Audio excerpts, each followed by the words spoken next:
I'm so excited to introduce our speaker for today. So Emily is a blogger, a translator, a swimwear designer, a grad student, and an entrepreneur. She grew, I know, quite a lot. She grew up in Chicago and Germany. She currently speaks 4 languages, and she is learning, I believe, 2 more. She's going to share more about that with us. So for the past 2 years, she's been working as an interpreter and translator while she is running a blog that is about sewing, sustainable fashion, and life as a digital nomad. She is also currently attending the Cambridge Judge Business School, where she's learning how to best run her sustainable and ethical swimwear business. And so today she's here to talk to us about her insight on learning a foreign language and how we can find some remote language-based opportunities. So Emily, I'm so excited to welcome you today. I'll let you take it on over from here. Awesome. Thank you so much for the introduction, and thank you guys for being here. I'm really excited that you're taking time out of your day to be here for this. So yeah, first of all, I'm just gonna jump right in. I'm gonna share my screen and share a little presentation with you. So can everyone see? Am I good? All right, sweet. Thank you. All right, so yeah, today we're going to be talking about how to learn a foreign language and use it to travel the world, obviously. I'm going to spend a little bit of time talking about, my experiences with working remotely, and that's mostly in translation and interpretation, but there are a bunch of other opportunities that you can, through foreign language that you can use to travel the world. So yeah, I'm going to be talking about those as well, and also just kind of my basic framework for learning a foreign language. But first things first, you might not know who I am. That's me wearing some traditional clothing from my village in Germany. I was just telling Laura about this. This is actually the outfit that Little Red Riding Hood was inspired by. This was originally called Little Red Cap, where you put your hair in a bun on top of your head and put this little red cap over it. So that's what I'm wearing there, along with a woman who used to wear that outfit every Sunday, despite the fact that there are 6 skirts under there and it is so heavy. It's like a workout walking in that thing. So yeah, that's my background. I grew up speaking German and English and traveling back and forth between both countries. And since then, I've also learned Spanish and Portuguese, and I'm also now learning French and Italian. So yeah, and also like Laura said, for the past 2 years, I've been working as a remote freelance translator and interpreter, mostly for German and also for some Spanish as well. But like I said, there are tons of other opportunities to go abroad. And I'm going to talk about this later, but one option is to combine it with whatever skills or interests you already have. So that's something I did throughout college by doing like a medical internship in Germany. I did molecular biology research in Switzerland, also an au pair in Spain, worked at the Hard Rock Cafe for a short month in Lisbon. And I was also a remote health and lifestyle coach for German speakers. So yeah, I've been all over the place, and that just goes to show how many different things you can do once you speak another language. So let's talk about some foreign language tips. My best tip, people always talk about different apps that you can use, and I think they're a great tool to help you learn a language, but I don't think they're a great starting point. The best place to start is by taking an actual class, and the good thing is that there are so many free opportunities online. And by the way, I'm going to send you guys, if you want, I have this PowerPoint saved. There are a bunch of links in here, so you don't have to worry about copying all of this down. I can send it to you later. So yeah, all of these things are linked, but there are all these free resources where you can take like an entire class to learn a foreign language. So I would start there because I feel like the apps don't teach you anything about grammar, and you definitely need that to express yourself. So I would start with an actual class and maybe use apps alongside with it, but start there. My next thing is that you need to practice speaking. I mean, that's the thing that you're learning the language for, right? You're probably going to use it when you're traveling. You want to be able to communicate with people, and those classes don't really give you a chance to practice speaking. So the way to do that is by going to My Language Exchange. That's a place that I go to a lot. You can get paired up with people all over the world who also want to practice their language skills. And people are super active on that website. So if that's something you're serious about, you will easily find people to talk to on there. You can also join Facebook groups. Like yesterday when I was putting together this presentation, I looked up on Facebook like German language learning, and all these groups popped up. So that's another option. And there's also the Tandem app, which is free. And it's a lot like My Language Exchange, where you'll see people who want to practice their languages as well. So yeah, that's my second tip. Next, to practice reading. This is my favorite tip to tell people. Choose a book that you already are familiar with and use it to practice and learn new words. So my favorite is Harry Potter. I have now read it in all 4 languages that I know, partially because I'm obsessed with Harry Potter and partially just because it's good practice. So that is a really good tip, because then if you don't know a word or two, it doesn't really matter because you already know what's going on. Another idea is if you have like a particular location in mind or a reason why you're learning this foreign language, subscribe to a newspaper for that country or for the city that you want to go to. And that's another good way to practice reading, and reading in the way that, talking about things that people actually use and know. And it could be a great topic of conversation when you're abroad as well. The last one is listening, and I think podcasts for foreign language learning are really undervalued. It's a free resource, and that's where you're going to hear how people actually talk. So that's a good thing to do. And the other thing that you probably have thought of before is Netflix, but there's so many shows on there from different countries that you can check out. So those are my biggest language learning tips. Does anyone have any questions about that I should get to right now, or should I continue on? Continue? All right. So moving on, first, let's talk about what I've experienced in translation and interpretation. Before I get to that, though, I want to know if you guys know the difference. Does anyone know the difference between translation and interpretation? No? Do you know, Lauren? We've kind of kept everyone muted for this. So I would say just go ahead and give us your best explanation, and then I'll have people just ask their questions and we can ask them at the end if that's best. Okay. Yeah, sounds good. So yeah, the difference between translation and interpretation. Translation has to do with spoken word, while translation is written word. I'm messing up already. And interpretation is spoken word.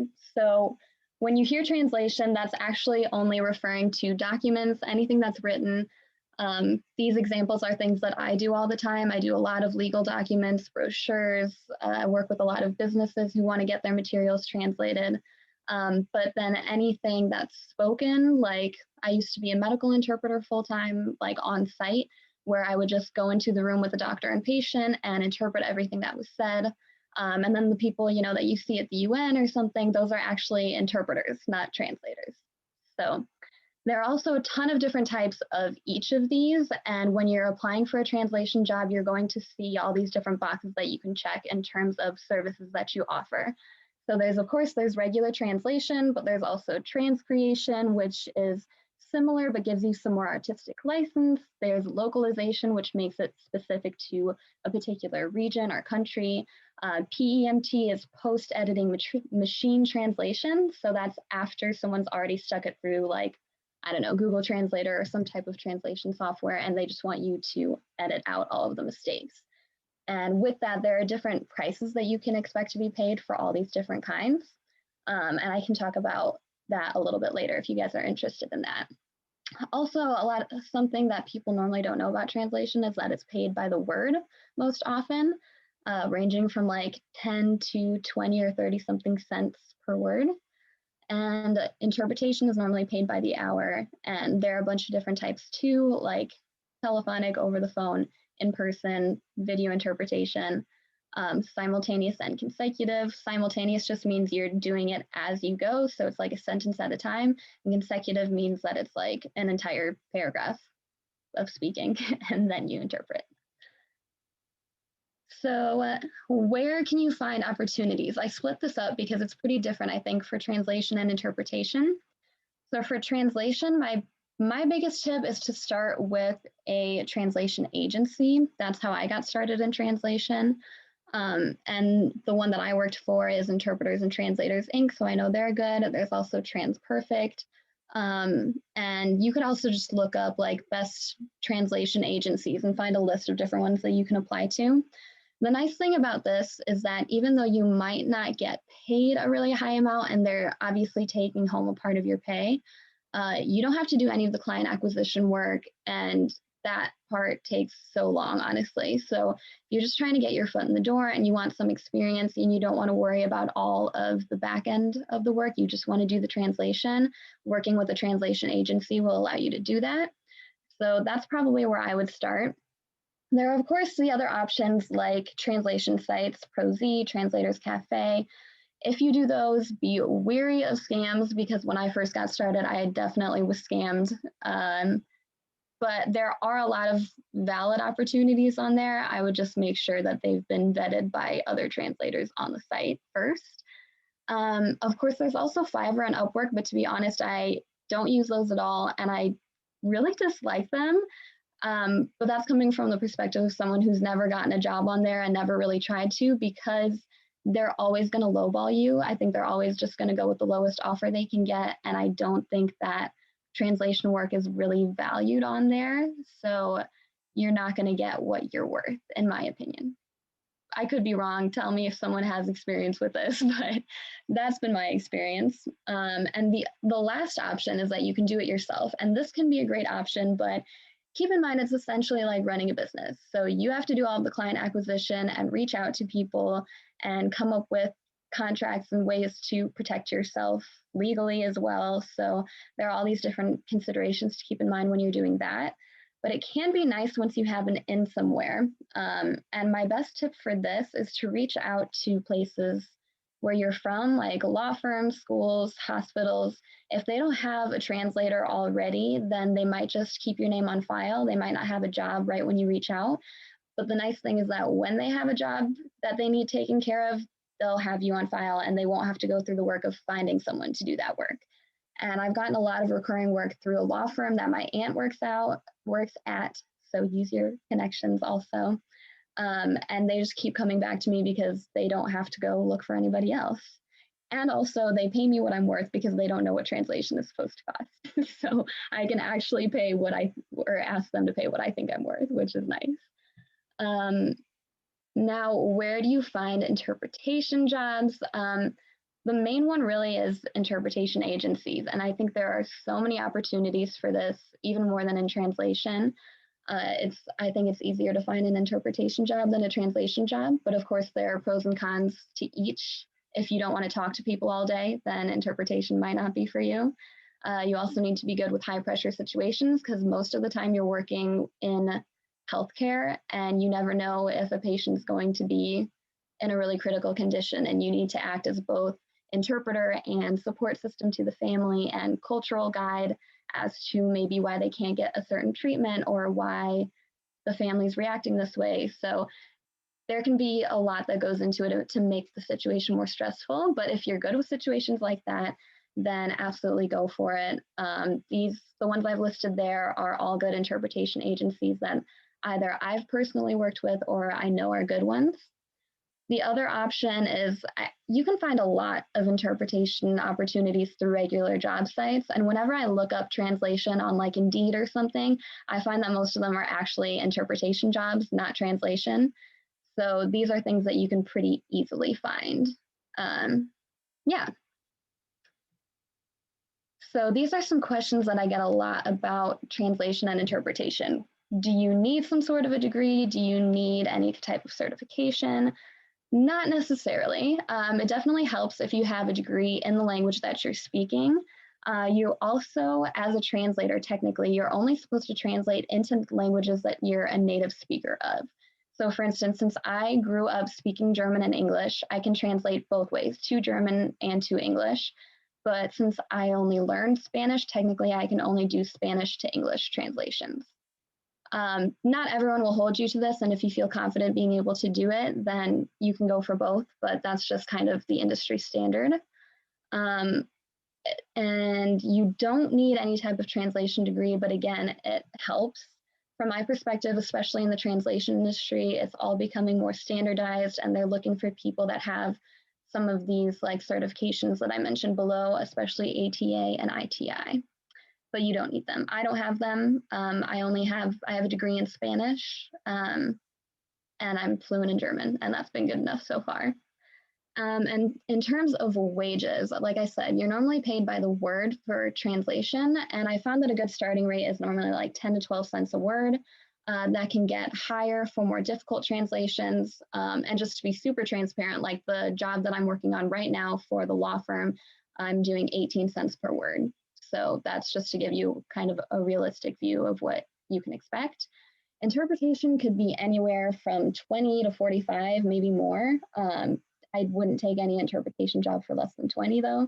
And yeah, that's how it's normally paid. So I'm going to move on unless there are any pressing things.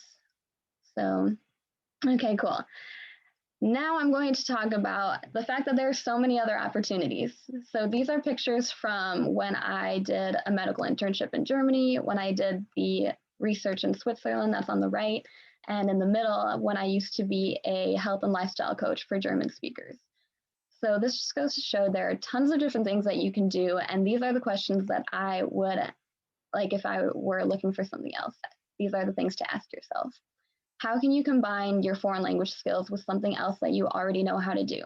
And look into companies with the job that you have that maybe work in other places, or I don't know, something like that. And then also reach out to any contacts that you have. I think in translation and interpretation, the way to really get started is to use the contacts that you have. And you can even, if you're going to do translation and do it yourself, I would create a website around that and go to whatever like local chamber of commerce meetings there are, hand out your card, because a lot of people don't know about translation services, but will use them or send you to someone who does need that service if they know about it. It's just something that people generally don't know about. And also ask yourself what kinds of people or companies could benefit from your foreign language skills. There might be opportunities that you don't expect. And here are some examples. You could work with like startups or existing companies that are expanding and operating globally. So Noom is the company I worked for when I was a health and lifestyle coach. And another one that I linked here is Bumble. It's so random, but when I was looking for opportunities, there were a bunch of like localization jobs through there and for different languages, things that I wouldn't have expected. So that's just, yeah, you never know where you're going to find something. I would look at young companies that are expanding because they're going to need the help of someone who speaks that language or someone who's from the market they're trying to expand into. Of course, there are also paid language services, and they need someone to come up with these courses and to do customer service and to edit their courses and everything. So I linked some opportunities on those below. And the last option, as you would expect, is you can always tutor or teach the language that you know, but that one's pretty obvious. So, but I thought I would throw it in there. And another thing to do is to reach out to your old school or university, because they might be able to put you in contact with people who need your help that you otherwise wouldn't find. So those are my biggest tips. And yeah, now I'd love to hear if you have any questions. Awesome. Amazing. It was so interesting. I did not realize when you mentioned about the being an interpreter so much in the healthcare industry. I think so much, we see it online where a lot of times you're seeing the interpreting going on there. So I just never even thought of it in that sense, but that's huge. That's where most of the opportunities are. And with that said, I think in translation and interpretation in general, you need to have jobs with different agencies. You kind of need to piecemeal it together. But there are tons of opportunities in healthcare, and that's where I'm signed up with like 2 healthcare agencies right now that offer interpretation, and with another translation agency. But yeah, most of the jobs are related to the medical field. Okay, so I have a couple questions about that. Forgive me if you mentioned this already, but about interpreting or translating, do they make you take a test of any sort to prove that you are fluent in that language, or is it really based on trust? That's a good question. Some of them will ask you to take a test for sure. Some of them make you do a sample translation. Most of them will definitely follow up with whatever references you have. I'm going to make this more of a conversation. but not all of them do. So it depends on the place, but most of them do have some kind of a vetting process, but it's nothing too intense, I will say. Okay, and then I have another question. So for anyone that you've ever interacted with before in this line of business, I'm assuming quite a lot of people probably grew up knowing a language like you know, but have you met anyone that maybe just learned in school and then it took them a couple years to really know the language and moved into this type of career? I know for everyone, we learn languages differently, but I was just curious in your experience, what type of people you've met in these professions? Yeah, absolutely. I've met a good mix of both. So even if you didn't grow up speaking another language, that doesn't mean that you can't do it in this field. I've met plenty of people who just learned it. And actually, my first job out of college was as a medical interpreter in Iowa. That was for Spanish speakers. And that's only something that I learned. But yeah, it's totally possible. Okay, perfect. And now we've got a question from Tommy. So he says, as an English speaker who knows a little French, what are the chances of working in France as an interpreter, translator, or teacher? Oh, What are that's a your good thoughts? question. Um, I think for translation and interpretation, they probably will be looking for more fluency, but you can definitely teach it. I mean, I guess it depends if you want to teach, if you want to go there and teach English, I think you could do that pretty easily. Um, when I was working as an au pair in Spain, I stayed with a family and they just reached out to people they knew who wanted to learn English. So again, a lot of this is through connections, but I think it's totally possible, especially on the teaching front. I was going to say, I feel like I know so many people who have taught abroad, and I feel like you don't need, you just need to know a teeny bit of that language. You need to know your own language that you're teaching, obviously. But I think that would probably be the easier way to go. And then maybe you can immerse yourself more and then move to the next level from there. Exactly. Yeah, I think that's a great tip.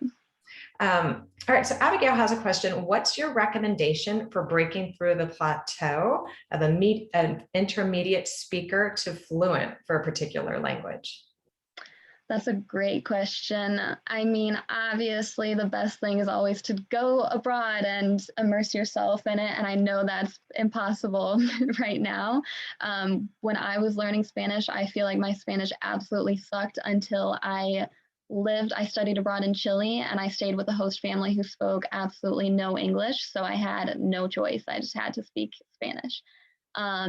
But other than that, the site that I mentioned, My Language Exchange and the Tandem app, I would make friends with people abroad and like set up a weekly meeting with them where you force yourself to speak the language and you can't get out of it because if you don't have something to keep like hold yourself to it, it's going to be difficult to get to that next level.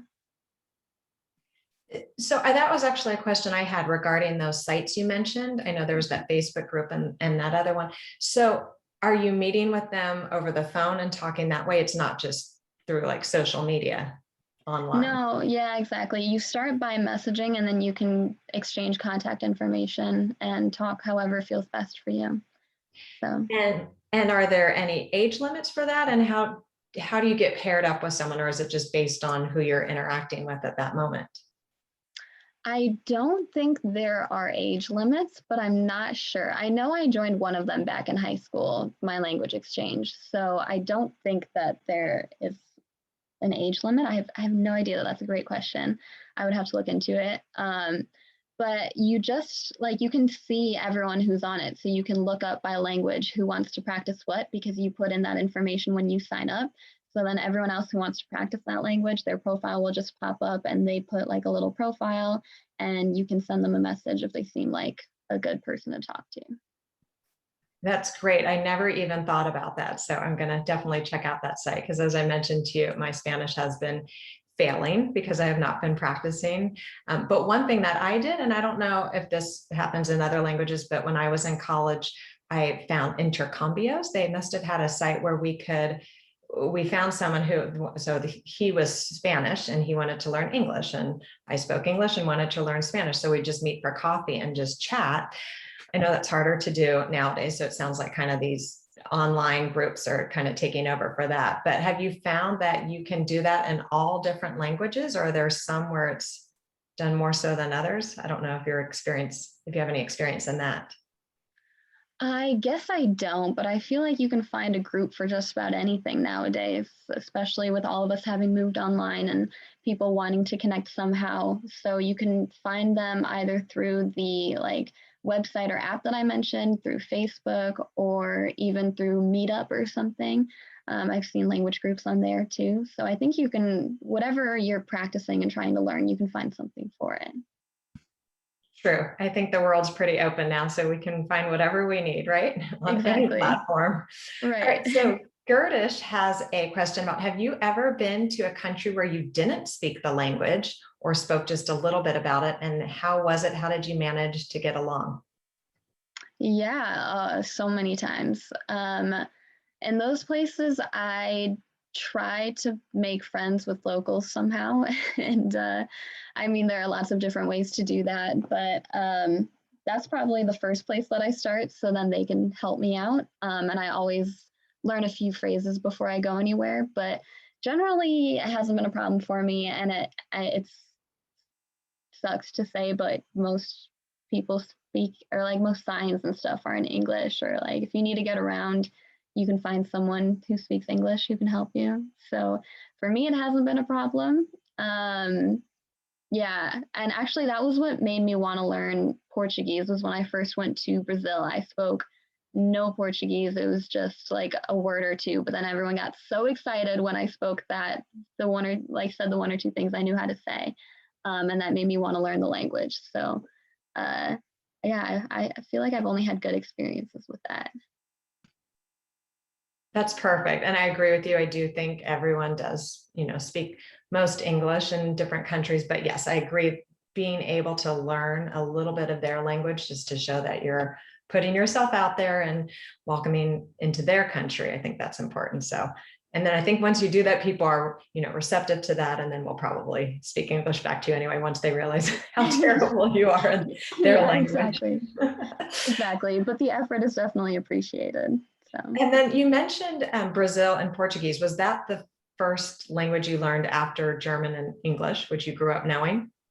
No, the first one I learned was Spanish, and that was just like in high school and in college. And yeah, and when I was studying abroad in Chile, trying to make my Spanish not suck, I did a bunch of traveling, and one of those places was to Brazil, and that was what prompted learning Portuguese. So I'm curious, out of Spanish and Portuguese, and I can't remember the other one you said you knew, which one do you think you are best at? Not including German and English. Spanish for sure. Yeah, that's the one I still use, and I still get translation and interpretation jobs in Spanish, so I kind of have to stay on top of it. And again, the way I do that is by reading Harry Potter, so I'm doing it in Spanish now. That's perfect. And I think I know with Spanish and Italian and Portuguese, at least some of those words are somewhat similar. You can somewhat get by. Like I know a little bit of Spanish, and when we were in Italy, I would try my best, and I think they understood. So I think as long as you have a basic knowledge, it somewhat goes across the languages. Yeah, it's really easy once you learn one of those to learn the next one. I think Portuguese was so much easier to learn than Spanish, but that was only because I already had that base. And I'm finding the same thing with Italian. So. Okay, good to know. All right, so Jay, hopefully I'm pronouncing their name correctly, is asking, are your interpretation jobs, particularly in the medical and legal industries, are they performed in person, virtually, or both? So that's the first question. And then how have these jobs been affected by the pandemic? That's a good question. So I do everything. I do telephonic interpretation, and yeah, it's pretty much only in the medical and legal field for interpretation. I think there are other opportunities, and I've been told by the company that I could be patched into different areas, like maybe it could be a school or it could be, I don't know, it could be something else, but by and large, it's medical interpretation. Translation, I have had jobs in so many different fields. Like I did a tour guide for Hawaii once, and like brochures for, I don't know, just about anything. Yeah, I feel like there's a lot more variety in translation, which is nice. But translation work for me during the pandemic has way slowed down, while interpretation work has picked up a lot. There's tons of opportunity for that. And I mean, it makes sense, right? There were a lot more people in hospitals, and the need for interpreters, unfortunately, was very high. So that's something still that I think hospitals are looking for, and now would be the time to get your foot in the door if you're looking to start with interpretation. So for the interpretation and being, in the healthcare industry and these more specific industries, learning these complex words, I know you said you've read books, and it's tricky though. What are your good tips for learning about that industry and those languages? It's hard. A lot of it you learn as you go, but for the medical stuff, you definitely should start with a base, and there are classes for that. And that's one thing that I'll have linked in the PowerPoint. I took a class through the Medical Interpreting Training School, MITS, and they have it for a bunch of different languages. It teaches you the basics of interpretation and how to do it, because there are obviously industry standards and things that you need to know conduct-wise how to do. But they'll teach you a lot of the vocabulary as well. So you shouldn't go in and not know how to say blood pressure or something. So you definitely need a base. And you could also just look up those words or get a medical dictionary for that language. So that's another thing that I did when I was getting started in medical interpretation. But yeah. Okay, so for those of us that might not get to that level, but would like to do something else. So what about being like a tour guide in, a different country where you can kind of get by with the language? And Mm-hmm. I mean, I know that's a little tricky now, obviously, with the pandemic, but I'm curious if you know much about that, or if that would be a way that would be a good way to practice and get your experience in. Yeah, I think that's a great idea. I think any service related industry is good. Obviously, as an English speaker, it helps when English speakers are in demand in touristic locations. So that gives you a leg up. And then speaking another language on top of that will obviously help. So, yeah, anything service related, I think, is a viable option. Like I said, I worked at the Hard Rock Cafe in Lisbon for a month, and I walked in to see if I could get an interview, and same day I was hired for my language skills. So if you're looking for something just to get by and practice the language, then check out service industries. I think, like you mentioned, being a tour guide, working in a restaurant, anything like that is a good option. Okay, perfect. And then just wanted to go back to one of the questions I had about your telephonic interpretation. So are most of your jobs then not in person at the facility? Are they more online? They're more online, and you can choose when you sign up. So there are a lot of different opportunities, both online and in person. I'm signed up for one agency that's in person and one that's online, and I get a lot more work through the online one, to be honest. So I think there's way more opportunity there at the moment. From my perspective, having done both, it's nicer to do it in person just because the patients really lean on you as a resource and almost like a therapist. It's not how it's supposed to be, but patients will tell you their whole life story, and it's comforting to them to have you there with them. But we're talking about remote jobs, and it works well over the phone too. It's just something to get used to. Okay, perfect. And then can you just real quick mention the medical interpretation course you took again? I know you're going to include that in when you send out the slides, but what was that again? Yeah, it's the 40-hour course. If you go to the Medical Interpreting Training School website, and I think it is just thatname.com, you'll see all these different courses. And I think I did the 40-hour medical interpretation course for Spanish. But they also have a general one, and then you kind of specialize by language. So impressive.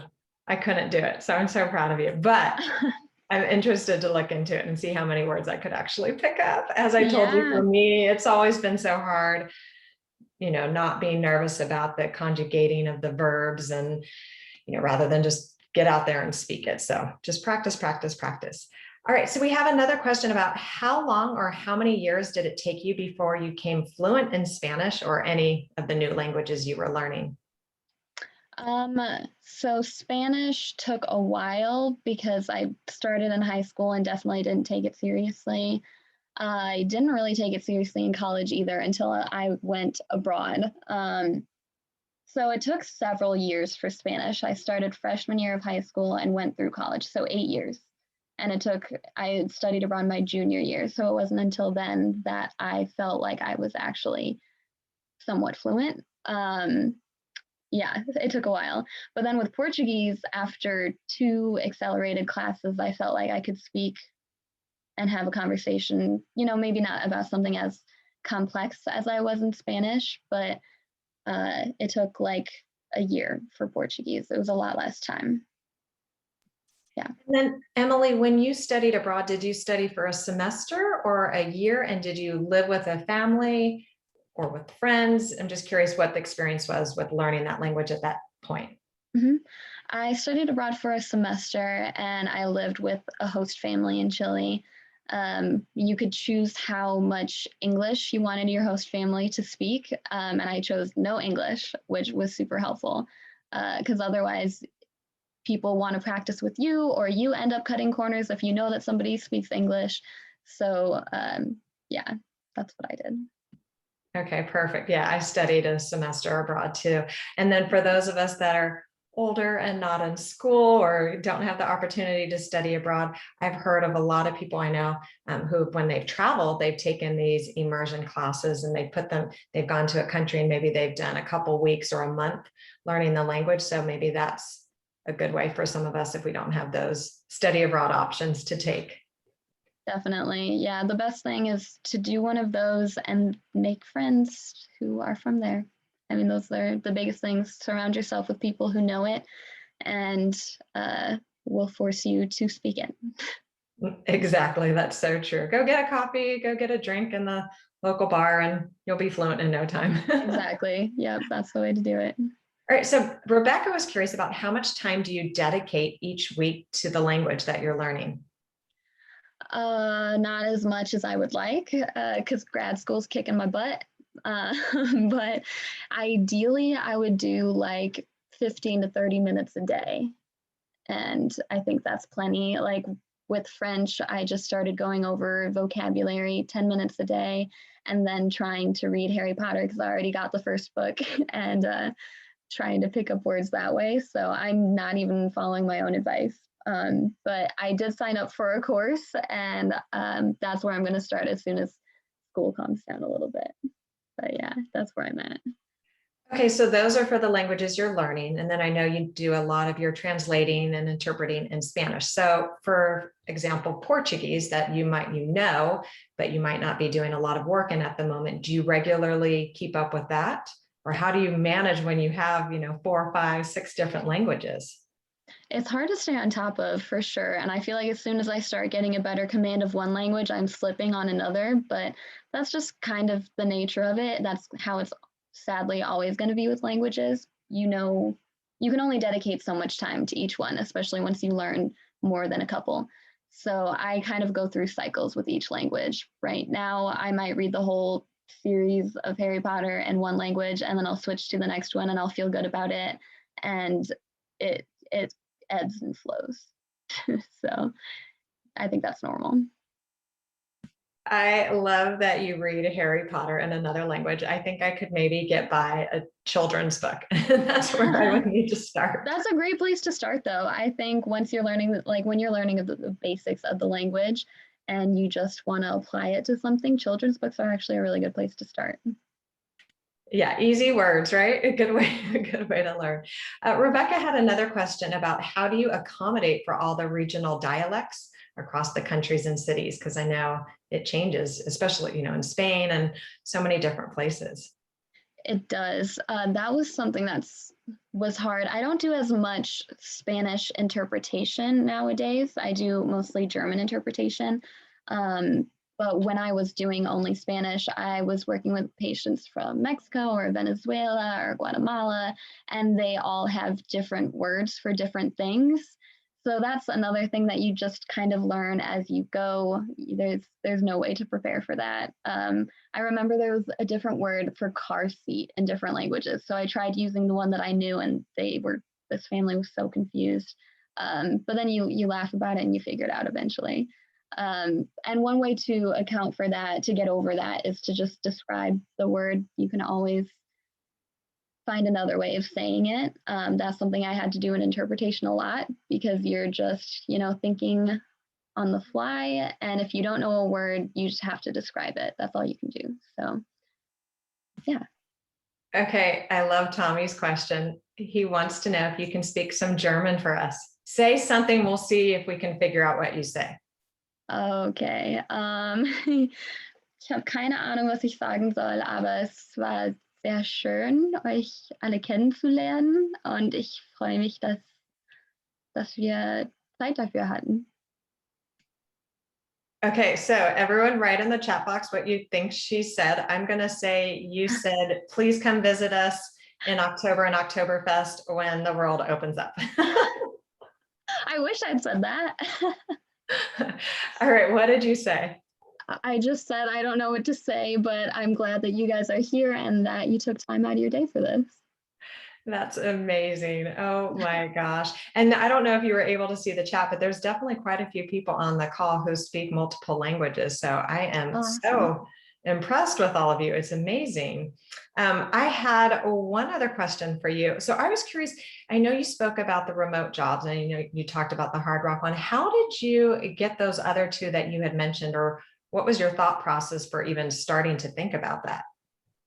For the ones that I did abroad, or the remote ones? The abroad ones first, yeah. The abroad ones were through connections again. So back in college, I thought I wanted to be a doctor, and I wanted more experience, firsthand experience. So my dad reached out to a friend who's a nurse in Germany, and then she got me a connection at her hospital, and I did a medical internship there. The same thing happened with the family that I was an au pair for in Spain. They were friends with my high school Spanish teacher, so she set that up for me. And when I did research in Switzerland, that was also through a family friend who had done some international research with this lab, and pretty much just introduced me to them.